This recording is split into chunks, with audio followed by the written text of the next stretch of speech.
여러분 안녕하세요. 세계 경제는 지금 커런트 이슈즈 오브 글로벌 이코노미 편집자 정견만입니다. 네, 3월 31일 1분기 마지막 날 세계 경제는 지금 시작하겠습니다. 오늘 토픽 한 건, 단신 6건, 그리고 오늘의 명상 시간에는 20세기 영문학의 금자탑이라고 하는 T.S. 엘리오트의 시 The Waste Land, 황무지를 감상하시겠습니다. 네, 오늘의 토픽, Core inflation in February hits 2.8%, higher than expected. Spending increases 0.4%. CNBC 뉴스 보시죠. 네, 2월 중 미국의 핵심 개인 소비 지출 물가, 코어 PC 물가가 전월 대비 0.4%나 상승한 것으로 나왔습니다. 전년 동월 대비로는 2.8% 상승했는데요. 전월 대비 그리고 전년 동월 대비 모두 전문가 예상을 상회하였습니다. 아래 왼쪽 그래프는 코어 PC의 그 전월 대비 상승률 추이인데요. 계속 올라오고 있죠. 오른쪽 아래 그래프는 전년 동월 대비인데요. 1월에 잠시 내려가다가 다시 상승 반전했죠. 에너지와 식품을 포함한 전체 헤드라인 물가는 전월 대비 0.3% 상승, 그리고 전년 동월 대비로는 2.5% 상승한 것으로 나타났는데요. 이 부분은 예상과 부합합니다. 변동성이 큰 에너지와 식품 가격이 덜 올랐기 때문이죠. 2월 중에 개인 소득은 0.8%나 증가한 것으로 나왔습니다. 예상을 크게 상회하였습니다. 그러나 이 개인 소비는 월 중에 0.4% 증가해서 예상을 소폭하여야 했습니다. 소득이 많이 증가한 데 비해서 소비가 줄어서 개인 저축률이 4.6%로 상승하였습니다. 개인 저축률은 작년 6월 이래 최고입니다. 오른쪽 상단 그래프는 헤드라인 PC 물가의 전월 대비 물가 상승률이고요. 아래쪽은 전년 동월 대비 상승률입니다. 연준이 가장 관심을 갖는 코어 PC 물가가 크게 상승함에 따라 주가가 큰 폭 하락하였습니다. 끈질긴 인플레이션 우려가 크게 높아진 거죠. 여기에다 상호 관세 시행일이 4월 5일로 다가오고 이로 인해 무역전쟁 그리고 경기 침체 우려가 확대되었기 때문입니다. 그런데 국채 수익률은 되려 하락하였습니다. 인플레이션 우려로 금리가 올라갈 소지가 있지만은 이제는 경기 침체 우려가 더 커져서 금리 하락이 가능하다는 거죠. 시장에서는 7월 30일 FOMC에서 25bp 금리 인하할 것으로 예상하고 있습니다. 한편 연준 입장에서는 높아진 PC이 때문에 인플레이션 우려가 커졌지만은 그러나 고율 관세 시행과 이로 인한 경기 침체 우려도 커졌습니다. 따라서 당분간 웨이트 앤 시 모드를 유지할 것으로 예상됩니다. 네, 참고로 오늘 또 그 페드 워치 트래커로 본 향후 연준 금리 예상을 올렸습니다. 지난달 금리 동결 이후에 첫 번째 열리는 5월 18일 FOMC에서의 금리 확률을 보면요. 현행 4.25 내지 4.50% 동결이 81.5%로 가장 확률이 높습니다. 25bp 인하 확률은 18.5%에 불과합니다. 그리고 오른쪽 그래프는 12월 10일 올해 마지막 FOMC에서의 그 금리 확률을 보여줍니다. 8일 전인 3월 22일 기준으로 본 그거와 지난 주말 3월 29일 기준으로 본 그 타겟 레이트 확률을 비교한 편인데요. 양쪽 그래프 모양이 거의 비슷하죠. 연준의 웨이트 앤 시 모드가 반영된 거라고 볼 수 있죠. 지난 주말 3월 29일 기준으로 보면은 연말 동결이 1.2%, 25bp 인하가 8.6% 확률, 그리고 50bp 인하가 24.5%, 75bp 인하가 33.7% 확률로 가장 높습니다. 그리고 100bp 인하가 23.5%, 125bp 1.25% 인하가 7.6% 확률입니다. 확률 분포도가 이렇게 많이 분산되는 것도 트럼프 정책의 그 불확실성이 많이 반영된 거죠. 네, 오늘 첫 번째 단신은 컨퍼런스 보드가 발표한 3월 중 소비자 신뢰 지수입니다. 3월 중 소비자 신뢰 지표가 전월보다 6.5포인트 하락한 65.2를 기록했습니다. 12년 내 최저입니다.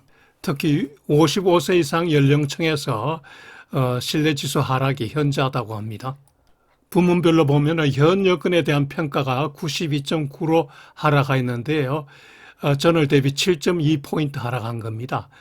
넉 달 연속 하락입니다. 그리고 장래 예상에 대한 평가도 65.2로 하락했습니다. 전월 대비 역시 9.6포인트나 하락했습니다. 장래 경기 침체를 예상한다는 의미죠. 장래 소득에 대한 전망도 강했던 소득 증가 예상이 대부분 사라졌습니다. 한편 경제 및 고용에 대한 전망은 긍정적에서 부정적으로 변화되었습니다. 트럼프 대통령의 고관세 계획 그리고 주식시장 약세 전환 등이 반영된 거죠. 내년 주식시장에 대한 하락 예상인데요. 하락 예상이 전월보다 10%포인트 이상 떨어져서 37.4를 기록했습니다. 주식 하락 예상이 떨어진 것은 23년 이후 후반 이래 처음이라고 하네요. 고용시장과 관련해서 내년에 더 많은 일자리를 예상하는 비율이 16.7% 불과했습니다. 2월에 18.8%에 비해서 떨어졌죠. 반면에 내년 일자리 감소를 예상하는 확률이 28.5%로 증가했습니다. 2월에는 26.6%였습니다. 3월 들어 소비자 신뢰지수가 많이 떨어져서 향후 소비 위축이 전망되는군요. 네, 두 번째 단신은 트럼프 대통령이 미국의 상호 관세가 4월 2일부터 시행된다고 발표했습니다. 실제 관세 부과는 4월 3일부터 시행되고요. 기존 관세에 추가해서 상호 관세가 부과됩니다. 관세 부과 대상은 외국에서 제작 수입된 자동차 전부 그리고 경트럭이 해당됩니다. 차량 부품에 대해서는 엄격 감시하겠다고 하는데 strong policing이라는 용어가 좀 애매하군요. 미국 정부는 상호 관세로 인해서 1,000억 불 이상의 수입을 예상한다고 합니다. EU 집행부인 EC의 대통령인 우르슐라 폰 데어 라이엔 여자 대통령은 적극 비판하고 나섰죠. 협상에 의한 해결이 필요하다는 주장입니다. 그녀는 관세는 세금이고 기업에 나쁘며 소비자에게는 더 해악을 끼친다. 이유는 물론 미국에도 마찬가지라고 주장하였습니다. 상호 관세 부과에 대한 평가를 보면 트럼프 대통령이 3월 21일 관세 관련 유연성 플렉스빌리티를 부여하겠다고 발표한 바 있는데 이제 각국이 그야말로 긴급 협상 모드에 돌입해야겠군요. 아시다시피 지난주 초 현대자동차가 미국 대규모 투자 발표 시에 트럼프 대통령이 관세 면제를 직접 언급한 바 있는데요. 현대자동차가 이제 와서 뒤통수 맞는 건 아닌지 궁금합니다. 긴급 협상으로 관세 감면을 받을 수 있었으면 좋겠습니다. 주식시장은 크게 하락했는데 특히 세계 자동차 주가가 크게 하락했습니다. 미국 자동차 회사 제너럴 모터스, 스텔란티스, 포드 등이 5% 내에 주가 하락했습니다. 시장에서는 트럼프의 예측 불가 그리고 잦은 정책 변경이 혼란을 초래한다고 주장하고요. 기업 경영진들이 이로 인해 미래 사업 계획 수립에 어려움을 겪고 있다고 말했습니다. 참고로 이 표는 미국 판매차 중에 수입차별 국별 비중을 보여주고 있는데요. 작년의 경우를 보면은 미국 내 판매차 중에 수입차 비중이 53.4% 반을 넘었습니다. 과거에 비해서는 수입차 비중이 많이 떨어졌죠. 그중에 멕시코에서 넘어온 차가 16.2%입니다. 두 번째로 한국에서 수입된 차가 8.6% 비중입니다. 대단합니다. 세 번째가 일본차 비중인데요. 8.2%로 한국보다 낮아졌습니다. 5년 전에는 일본차 비중이 10.2%로 5%에 머문 한국차보다 비중이 2배로 높았는데 5년 지난 작년에 한국차 비중이 일본차 비중을 넘었었습니다. 4위가 캐나다산 차인데요. 7.2% 비중입니다. 5위는 독일차 비중인데요. 2.7%입니다. 독일차 비중이 이만큼 준 게 좀 신기하기까지 하네요. 무엇보다 한국차 비중이 미국 전체 차 비중의 8.6%를 차지한다는 게 정말 감격스럽습니다. 1989년 미국에 잠시 공부하고 있을 때 포니 신형차가 들어와서 제가 그걸 구입했었죠. 구입할 당시에 일본차 매장의 한 구석에 먼지를 쓴 포니가 기억납니다. 네, 세 번째 단신은 캐나다인들의 미국행 여행이 크게 감소하였다는 소식입니다. 이에 따라 미국의 여행 수지 적자가 510억 불에서 더 크게 확대될 소지가 커졌습니다. 미국으로의 여행객 중 캐나다인들이 제일 많기 때문입니다. 캐나다인들이 미국으로 여행을 축소한 이유에 대해서 설명하였는데요. 무엇보다 작년에 트럼프 대통령의 캐나다 병합 발언, 그리고 전 트리도 수상에 대한 모욕, 미국의 주지사격이라고 모욕하였죠. 최근에 또 미국 백악관 공보 비서가 캐나다가 미국의 51번째 주가 되면은 캐나다인들은 더 이상 해외여행의 어려움을 겪을 필요가 없다고 이렇게 경솔한 발언을 한 것도 문제죠. 여기에다가 이제 트럼프 대통령의 관세 정책에 대한 반발이 커지고, 덤으로 그 US 달러와 캐네디안 달러 간의 환율이 많이 올랐습니다. 여기에다 최근 그 미국 비자 발급에 시간이 많이 걸리고, 미국 비자 소지 캐나다인에 대한 억류 사태도 있었다고 하네요. 악재가 수두룩하군요. 미국으로의 여행객 수는 작년 기준으로 7,200여만 명입니다. 여기에서 나온 여행 수지 수입이 미국 경상 수지의 8%에 해당한다고 합니다. 외국 여행객들은 내국인들보다 더 오래 머물고 돈을 많이 지출하기 때문에 기여도가 크겠죠. 입국자 국별로 보면 캐나다가 28%로 1위, 그리고 멕시코로부터 입국자가 23%로 2순위입니다. 그런데 캐나다 통계청에 따르면 최근 미국과 캐나다 간 항공 그리고 영로 여행이 많이 중단되었다고 합니다. 2월 중에 캐나다로의 귀국 항공편이 13% 감소하고 자동차를 이용한 귀국이 23%나 감소했다고 합니다. 이에 따라 국경지역 호텔 수요도 감소하고 나야가라 폭포 지역 등 숙박 가격을 인하하기까지 이르렀다고 합니다. 일부 항공사는 노선도 축소하고요. 네 번째 단신은 독일의 3월 중 실업률이 6.3%에 달하였다는 소식입니다. 2020년 9월 1일 최고 수준이고요. 작년부터 계단씩 상승하고 있습니다. 오른쪽 상단 그래프가 실업률 추이인데요. 계단식으로 올라가고 있죠. 독일의 실업자 수는 지난달에 2만 6천 명 증가해서 지금 292만 2천 명에 달합니다. 전문가 예상 10,000명 증가를 2.6배나 상회하였네요. 무엇보다 통상 3월은 고용회복 시작의 달이라고 하는데 실업이 증가해서 걱정이 커졌습니다.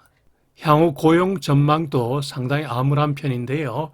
새 일자리가 6만 4천 개 증가에 그쳤고 최근 파산 기업이 증가하고 있다고 하네요. 참고로 독일의 경제 성장률 추이를 2013년부터 2024년까지 올렸습니다. 재작년에 마이너스 0.3% 역성장, 그리고 작년에 마이너스 0.2% 역성장하였습니다. 2년 연속 역성장인 거죠. 러시아 우크라이나 전쟁 여파가 독일 경제에 아주 크게 나쁜 영향을 미쳤죠. 그리고 그 근저 이면에는 독일 통일 비용 부담이 여전히 영향을 미치고 있다는 생각입니다. 남북 통일을 서두를 필요가 없다는 근거가 되기도 하죠. 네, 다섯 번째 단신은 미국 J.D. 밴스 부통령이 덴마크령 그린랜드를 방문했는데요. 덴마크가 그린랜드를 안전하게 지키는 일을 잘하지 못한다고 지적하였습니다. 안보 장관이 동행했고요. 그린랜드 내에 미국의 우주기지가 있는 피츠피크만 방문하도록 제안되었습니다. 덧붙여 그는 동맹국들이 안보 투자에 인색하다고 비판하였습니다. 여기에 대해서 덴마크 외무장관이 덴마크는 비판에 오픈된 나라다. 그러나 그들은 고마움을 표시하지 않는다. 동맹국에게 그런 식으로 말하는 게 아니라라고 비판하였습니다. 트럼프 대통령이 그동안 수차 그린랜드 자치령 장악 의사 표시를 하였는데요. 지난 1월에 그 트럼프 대통령의 아들의 장남이 방문하기도 했고, 이번에 펜스 부통령 등이 방문해서 트럼프 대통령의 뜻을 표시하고 있는 거죠. 아래 사진은 덴마크 지지 데몬스트레이션을 하고 있는 모습입니다. 트럼프 대통령이 1900년대 말 맥켈리 대통령처럼 영토 확장 의지를 표시한다고 할까요? 네, 6번째 단신 미국 금융시장 주요 이슈 및 다이어리 보시죠. 지난주 주가는 주초에는 전주말 트럼프의 그 관세 유연성 발표 효과로 반등세를 이어갔으나 주 후반에는 4월 1일 상호 관세 시행 확정에 따른 물가 상승 우려, 경기 침체 우려 확산으로 하락 반전하였습니다. 특히 금요일에 발표된 PC 물가가 예상외로 크게 올라 스태그플레이션 우려까지 나옴에 따라 주가가 크게 하락하였죠. 주중에 S&P는 1.5% 하락, 다우는 1.0%, 나스닥은 2.4% 하락하였습니다. 아래 그래프는 S&P 500 지수 추이입니다. 올해 들어서 500 지수는 5.1% 하락하였고요. 다우 지수는 2.3% 하락, 그리고 나스닥 지수는 8.2%나 하락했습니다. 국채 수익률은 주중에 상승 반전해서 목요일에는 월중 최고 수익률, 즉 10년물이 4.37%까지 올랐지만은 금요일 장에서는 당일 발표된 PC 물가가 예상외로 크게 올랐음에도 4월 2일 시행되는 상호 관세로 인한 무역 전쟁 유발 그리고 경제 침체 우려가 확대돼서 7월 금리 인하를 할 수 있다는 예상에 따라 수익률이 오히려 크게 하락하였습니다. 즉 인플레이션 우려 효과보다 경기 침체 우려 효과가 더 컸다는 거죠. 지난 주말 10년물 국채 수익률은 4.24%로 주간 2bp 하락, 2년물은 3.92%로 5bp 하락했습니다.